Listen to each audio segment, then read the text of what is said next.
What's up, everyone? Welcome back to another week of Patients on Demand. I'm excited to talk to you today about a fun topic, something I found myself venturing into while I was PT cash practice owner, and something that I see a lot of people getting into as well. So what exactly am I talking about? Well, during the pandemic, a lot of business owners, when they had their clinic shut down or severely limited or just had patients who were scared to come in at times, spend a lot of time developing out their own programs, their own online offerings, and their own online content.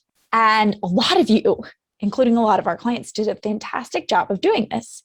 But you're now sitting there with this content and you're like, what do I use it for? Things are more back to normal. I'm getting busy again. I never got around to marketing it, or, I never actually thought about putting it on my website. What do I actually do with it?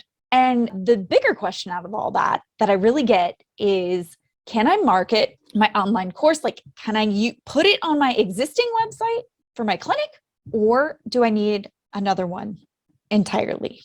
And this is something, believe it or not, we've actually been helping out people with for a couple of years now. We do not advertise it, but we do take on a few people who are leaders in the industry who are not selling PT, but rather are selling to other healthcare providers and help them with their websites. And we've done a few of these before. And this is ultimately the big question. Can it go on my current website? What do I do with this material? Or do I need to almost start a separate venture? So I'm going to today walk you through some of the questions and some of the things I ask business owners when they're contemplating what to do with whatever amazing content they've created. And usually it's a course. So usually something online people can consume online. So I'm going to talk about it from that perspective. You created this course. Now what? All right. And there's a lot of factors to consider here. The first one, of course, is you've already got this existing clinic, right? Obviously, if we're talking about a decision tree here and you're closing down the clinic and all of that jazz because you're pursuing this other business, that gives you your answer, right? Like if you're closing the clinic down, you are going to either need to close that website down, or if the market's the same, it's just you're now going to treat people through a course versus not, keep the domain and just change the focus of the entire website, which we've done for people. We've actually had a client took her clinic, virtually decided to close her clinic down in pursuit of doing things online. And so we transformed that website to be for her online program and her online mastermind, her online course, but she kept the traffic that was coming to the website because the same people she was trying to reach actually in the clinic were the same people she was just trying to reach online. So we just redid the website for her new offer and created the new one and kept the same domain. But so basically it was a second site, but under the same domain. And from that point forward, she's now been moving forward with selling her course, selling her mastermind, and selling all the other amazing things that she's coming up with. Now, secondary is you got to really ask, though, the biggest question of all, if you have amazing content, is this one that I wrote down earlier. How does it relate to your current website clientele? And I just hinted on this, but I want to dive into it deeper. Let's say you have a course and you built it during the pandemic, or even now, pandemic or not, and you used it. You basically took what you do in person with people online. In that case, a lot of your audience is going to be similar, right? And so there is a chance at this point that we could sell something like that or put something like that on the clinic's website. There's a chance. What you would need to decide there is, how is that going to work with your current clientele? Because if you're going to put it on your clinic's website, it's got to be a part of the clinic, a part of the sales process, or a part of the lead generating process. For instance, you could have a course that you almost offer as a downsell, as a lead generator per se. They don't want to come to the clinic. Okay, that's fine. Why don't you start working with us online through our online course? It's only XYZ. Get to know us a little better. Great. In that case, we could absolutely put it on the website. It could be a downsell, and you could use that online sales rep to really hammer in, hey, we've got another option. Hey, you're not ready for us yet. Hey, try this out. Some people will be more willing to try that than the other. On the back end, maybe you have something you've created that's an awesome product that could either be an upsell when people are finishing their care to help them maintain at home, or perhaps it's you created a continuity product where, in this case, you're constantly adding to it with home exercises or more tips and advice or a support group of some kind. And it's you want all your patients to join into the ends almost as a continuity offer, so they stay in touch with you and stay close to you, even though they're not physically coming into the clinic anymore. In those cases, it actually makes sense that the course could find a home within your online sales rep, what we call our websites, online sales reps. Okay. Now, here's where you run into something tricky. What happens when your creation, your course, doesn't quite relate to your population? It doesn't really make sense in the life sales cycle in the clinic. This is where you've got to consider what are the benefits to actually having it on the site and what are the downsides. Because a lot of times, if it's completely different population, it's not going to make sense, and it's actually going to distract to have that content be advertised on your existing domain.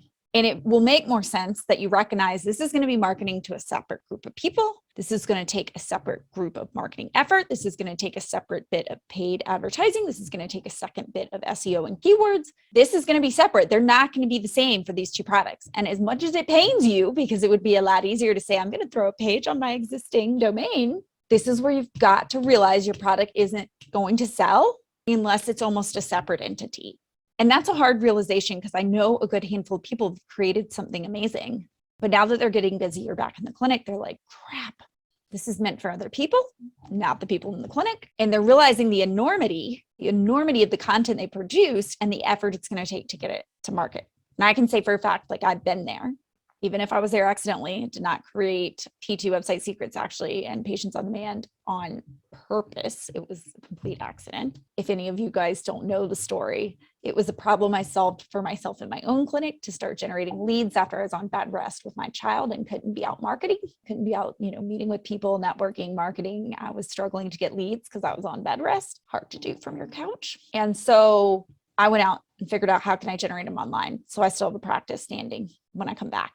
And in this case, some people then started asking for my help. And that's how I developed my first course that I know some of you listening even took years ago, that led to now what you see now, P2 website secrets and our patient on demand system. So in that case, there's no way I actually could have advertised it on my clinic's website, in the sense of my clients in the clinic were not going to be clients of P2 website secrets, right? They were people with healthcare needs versus business owners trying to serve those people, right? So that needed a whole different, to be honest, in the long run, whole different entity, whole different website, whole different marketing plan, whole different goals, metrics, objectives, meetings, staff, entirely different. And that's what you've got to really get down to when it comes to whether or not this is something realistic to sell under your existing clinic, is, does it make sense to use with the existing clinic's population, and how are you going to use it? Once you've realized that, maybe like we said, upsell, downsell, continuity, once you realize that, it's also then figuring out, how is this best sold? And this is the secondary question. So a lot of people, and don't get me wrong, I get it. Like, you've just created something amazing. You want to share it with the world and put it on the internet. But if it's truly an upsell or continuity thing, your website, what we would create as an online sales rep, needs to present to people the things it needs to see to get in the building. This is one of the hardest things I see people struggle with. What you put out online needs to be more around what's going to attract people in the moment. That may not be exactly what they think they need. Like, what you deliver may be a little bit different than what they thought they needed and came in for. But once they're in front of you, you have the opportunity to educate them and tell them why they need XYZ treatment, even if they weren't necessarily looking for that, right? Say they've never tried dry needling, and you know that you use dry needling on most of your patients, but you also know your clients are really nervous about it, and you have to talk to them about it a lot before they do that treatment. We're probably not highlighting dry needling on that website, because those clientele need to come in and see you face to face before that happens. Same thing. If it's not something they sign up for upfront, it's not going to get the prime real estate on your storefront, right? You don't see the upsells before you've bought the first purchase, if you think about a funnel. So how are you going to sell it? And is that even appropriate on the website? Believe it or not, there may be instances where, once again, the program would actually dissuade people from taking the offer they really need, which is to first get the physical therapy and then come in and then think about the program later. So you've got to really be very clear how you're using your product. Is it truly a lead magnet that has the ability and has all of the parts worked into it that you can nurture someone in, and therefore we should present it up front and make an attractive offer at the beginning? Or is it something that's really on the back end and will be more sold actually in the clinic? Maybe its sales page needs to actually be more in the clinic than it does featured with your online real estate that's trying to bring new people in. So these are the things you need to think through if you are considering selling your course. We have had, depending on situations in our clients, go different ways. Some have had 2 sites. We have several clients that have 2 sites. We have several clients who it makes sense for it to be on their page because they're using it either as a lead magnet or to educate and get them into a continuity plan in the long run. These are the questions you need to ask yourself. So in summary, really, once again, how does it relate to your current website clientele? Determining that. How is it and where should it be sold? And being honest with yourself, because I know how hard it is. I know how hard it is to not want to put like the new shiny object you've created front and center. But is that the best decision for your business? And considering, while awareness of the product's great, are you distracting them online with your main thing you want them to do? I think this is probably one of the biggest things you're going to hear me talk about in the coming 12 months with 2020. What is the main thing you want people to do when they search you online, when they find you? Because having 5 or 10 things you want them to do is going to distract them, confuse them, and make it harder for them to make a choice. It's called decision fatigue. I bet you've experienced it. It takes a lot longer to decide what flavor of ice cream you want at the ice cream store when there's 40. When I go to Cookout, for all of you not in the South, drive through Southern Cookout food, they have 40 some milkshakes. It's like they're advertising, but you know how much harder it is to choose between that than if they had 3?